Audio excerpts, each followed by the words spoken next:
You're been having a busy first year already. Talk about the transition coming from the legislature to the U.S. Senate now. Well, I think I look at some other new members who may have come from different backgrounds. I think it was very helpful for me to have served for 4 years in the minority and then for 4 years in the leadership in the majority. It gave me a pretty broad base to look at what we're doing here and use some of the lessons of the past to help me settle in. I'm happy. I think we're moving along. We got a great staff here, and we're, I think, actively engaged. You jumped right in. Lots of issues you've been trying to be a part of and tackle. Talk about some of those issues, starting with I know the VA has been a big issue to work on. Yeah, as a matter of fact, I just spent last week time in Fayetteville and Durham and Salisbury. I spent 8 or 9 hours between the three of them, touring them, listening to the issues that they have there, talking about ways that we can solve this problem. It's not a new problem. It's been going on for several years. They've done some work, but we have unacceptable wait times for appointments. I think that we have not made progress on the choice program to give the veterans the ultimate flexibility to get the care that they need where they can best get it. So there's a lot of work to be done there. I think the new secretary has a great attitude towards needing to transform the VA, particularly the bureaucracy, but we've got to get to work, and that's something I'm going to focus a lot of time on. That's why I wanted to be on the Veterans Committee. Speaking of veterans and military, ISIS is a major concern globally, and how is the Senate working on trying to protect the U.S. and protect all assets around the world? Well, during my recess, I spent about 8 days in the Middle East, and a lot of the discussion was around the threat of ISIS or Daesh and other terrorist organizations and unfriendly nations like Iran. I think that the most of the leaders in the Middle East to a person recognized that the rapid withdrawal from Iraq by America was a mistake. We needed to have a residual force there because it gave ISIS the opportunity to do what they've done in northern Iraq. Now we're talking about maybe trying to help them with train and assist and counterterrorism roles. That's something I support. Now the administration's about to make the same mistake in Afghanistan. To a person in Afghanistan, all of the leaders that we met with, members of the Jirga and the president and the CEO, all said that they believe that they would benefit by having a force there, not only in Kabul, but in forward operating bases so that they can continue their great work on the counterinsurgency. The Afghans are doing a great job in terms of being on the front lines, but counterterrorism and intelligence gathering, not only for Afghanistan, but for threats in the Middle East and threats to the homeland, require us to have a presence there that goes far beyond 2017, and it's absolutely contrary to the president's position today. How is Russia playing into some of the information that's happening? I know they just recently are talking about lifting a ban on defense missiles for Iran. How are these issues playing in effect? Are we able to still play nicely with Russia? Well, I think that Mr.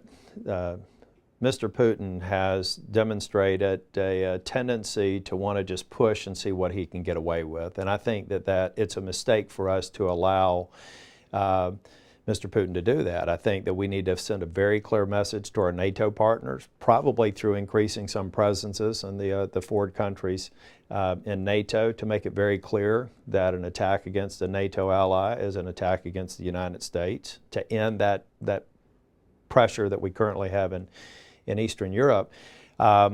But I also am concerned, you made the point about Iran and potentially additional missiles. Their missile capability is already significant. That's why with the Iranian talks, we're concerned that we're only talking about nuclear capability and not spending a lot of time talking about their ability to launch missiles anywhere in the world. We also haven't talked about the Iran terrorist network that is not only in the Middle East, but it's in the southern and western hemisphere of our part of the world. Those are all threats that, to me, if you're looking at the Iranian threat, you got to look at it on a holistic basis. We're only looking at the nuclear deal, or not we. The president's only looking at the nuclear deal, and I think that's a mistake. Also in the military, you were just at Fort Bragg in Fayetteville for, you said, a week. You were with the 82nd Airborne. Also, I got to spend some time with the 440th Airlift Wing at Pope. Two different groups there, but they work hand in hand. Absolutely, along with special forces and special operations. I tell you, you go down to Fort Bragg and spend 3 days down there and you get a battery recharge. It is amazing what these men and women are doing. And that's why I'm so focused on making sure that politicians doesn't make that more difficult. I mean, the jobs that they have are among the most important jobs in the United States, or for the safety and security of the United States. And I wanted to get an understanding of what a day was like down there, but I also wanted to identify policy choices that we may make that are either going to make their job easier or more difficult. I think the 440th is a classic example of a decision made by the Air Force that can have a negative effect on the mission that the Army has down there, getting our men and women in the 82nd ready, and a number of other special operations, special forces training activities that go on down there to get them ready to be ready within 18 hours to respond to a threat globally. All this still ties into one bigger group here, and that's the budget that happens in D.C. That's right. How is the budget process coming along, and how are we going to be able to afford to make all these things and cover all the issues we have? Well, you know, you have the Budget Control Act and sequestration, which to me is a disaster. It should have never been voted. No one should have ever supported it because they supported it, many of them under the assumption that it's so draconian and so disruptive it would never go into place. Now it's commonplace. It is absolutely impossible for the military to make long-term decisions because of the wild card of sequestration. It's absolutely impossible with the way sequestration works. If you have cuts, you can't cut 1/10 of an aircraft, but that's how things work when you're talking about long-term commitments for weapon systems. That's how sequestration works. We have to, for the near term, probably still deal with sequestration because I don't know that our president would be willing to accept a budget that opened up all aspects of the budget for reform so that we could get spending in line.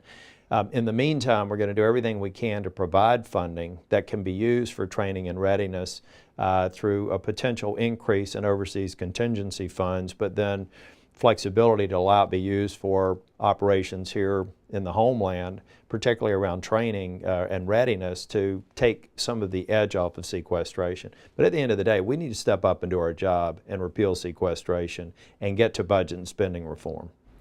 Finally, what are some of the things that you'd like to accomplish while you're up here in D.C. that you haven't quite gotten to yet? We have to do a lot of work on, I'm on the Agriculture Committee. I think we have to do a lot of work on regulatory reform. That's one area that I'll have some influence as a member of the Agriculture Committee. We've got to do the things to get the economy back on track. Doing budget reform, ultimately doing tax reform, will be made much easier if we make some of the structural changes that we can make through regulatory. Right now, the regulatory burdens in the United States are among some of the most significant in the world.